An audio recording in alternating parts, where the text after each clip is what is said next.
एक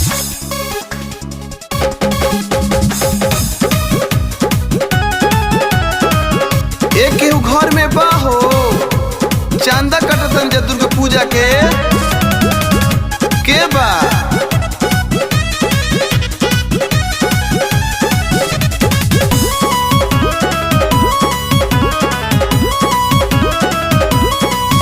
अरे भौजी हो भौजी भैया तो हो गइलन फौजी।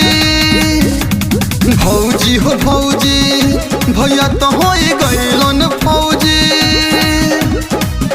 दे दो चंदा पान 151 हो भौजी हो भौजी भैया तो हो गइलन फौजी। दे दो चंदा पान 151 हो भौजी हो भौजी।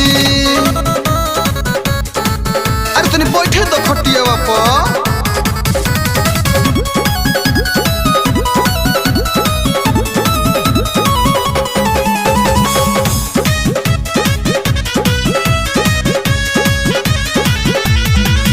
असोबाजी ओइजा डीजे रही गांव भके बीजे ओइजा साझे काहो ना चल जाई।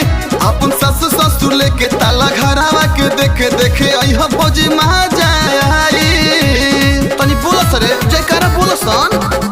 असोबाजी ओइजा डीजे रही गांव भके बीजे अस साझी काहो ना चल जाई। अपन सास ससुर लेके ताला घरावा के देखे देखे अइहा भौजी मा जाई। दुर्गा माई तोहरो सो गोदिया दी है भोर हो। दुर्गा माई तोहरो सो गोदिया दी है भोर हो। भौजी हो भौजी भैया तो हो गइलन फौजी। दे दो चंदा पान 151 हो भौजी हो भौजी।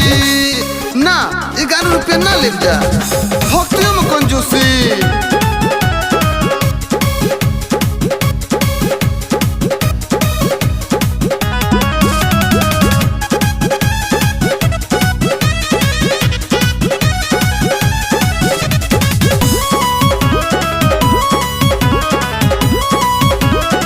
कृपा माई जी के होई तोहर किस्मत ना रोई। खुश रही तोहर सब परिवार हो।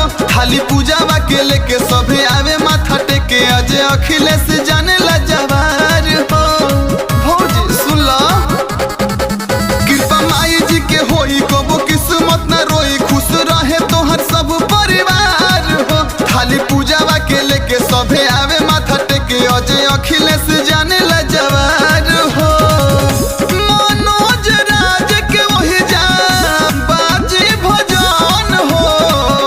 मनोज राज के वही जा बाजी भजन हो।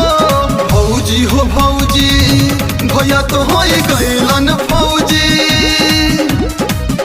दे दो चंदा पान 151 हो भौजी हो भौजी। ठीक बा भौजी जा तनी जा लेकिन शाम के अइह पूजा कर।